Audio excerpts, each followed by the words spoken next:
Okay, my work takes me all over the world, and I get to talk to people about their cities. I get to talk to them about what they both love and hate about their cities, and what I've sort of come to realize is that this is a really important topic.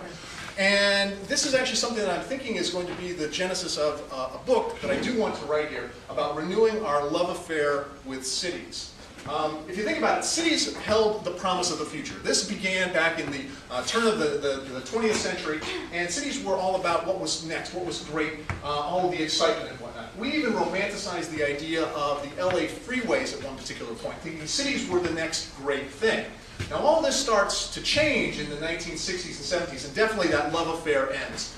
New York Times Square in the 70s. The Gallup Soul of the Community Survey says 40% of Americans say they are not connected to their community, 36% are neutral, 24% say they are attached. This is a legacy of the end of this love affair. But this, I think, is going to start changing. Now, talking about love, well, what do I mean by love? Well, the Greeks had 4 categories for love. They talked about unconditional love, virtuous love, family love and affection. They talked about sexual or romantic love. Now, I think it's actually a combination of all of the above. But when it comes to cities, I think I have a metaphor here, and I think that the holy grail is Apple love. Now those of you who are Apple computer fanatics, you probably know this. You tell your friends, you evangelize about Apple, and how many of you PC users know that annoying Mac guy out there who's always saying, man, if you just got to get an Apple. Well, part of it is the Apple love in us is really almost unconditional. We are supporters. We even forgive things like the Newton and things like that. Now how do you measure love? That's tricky. Well, Google is perhaps the closest thing we have to a collective consciousness, and a friend of mine from Savannah came up with what he called the love-hate index. And he typed in, I love Savannah, I hate Savannah, and he looked at the ratio of love to hate. Is it scientific? Well, no, but it actually, I think, is illuminating because it gives you a certain feeling. And here, you can't read this too well, but Chicago was about 11 to 1 love to hate, Atlanta 1.1 to 1, Savannah 8.8 to 1 love to hate, Detroit 0.65 to 1, Cleveland 0.71, New Orleans 32 to 1 love to hate, and my hometown originally of Akron, Ohio 41 to 1. That's pretty good.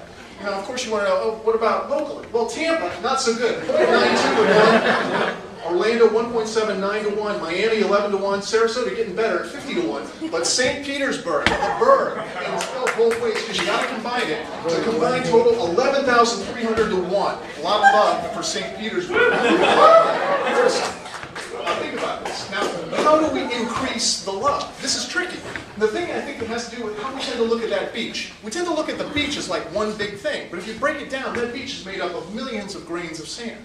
And I submit to you that cities and places are made up of millions of tiny acts that ultimately have a huge impact on how we view our cities. So we need to start thinking about why we both love and hate our cities. And we say this really easily, don't we? Say, oh, I hate that place, or I love this place. Well, think about really why you do that. And when we start to analyze why we tend to hate cities and what we hate about cities, they tend to be big things. We tend to hate parking. We tend to hate traffic. We tend to hate the education system and things like that. Big, big things. Now the problem is governments can spend tons of money trying to fix those big things. And they often, and clearly they do, and you have to. But the problem is you fix the traffic, you fix the parking, you fix the potholes. I'm sorry, that doesn't engender love. At best, what that's going to do is it's going to make somebody say, well, traffic doesn't suck quite so much. Think about it. No one ever loved a city because somebody figured out parking, somebody figured out transportation, and somebody fixed all of the bloody potholes. Why do we love places? They tend to be small, intimate reasons. Small little things that we notice about cities. It could be a park bench, it could be a view, it could be a certain street festival, a certain restaurant.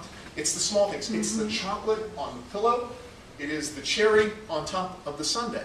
So when we start thinking about those kinds of things can be small, and they don't cost a lot of money. And unfortunately, a lot of those small things are ultimately being kind of frivolous by government as we sort of go through this process. They want to talk about those important things. I say we need more love notes to our community. What do I mean by a love note? Well, it's those small, intimate things, those little touches that make us know, that's a great place, it's well designed.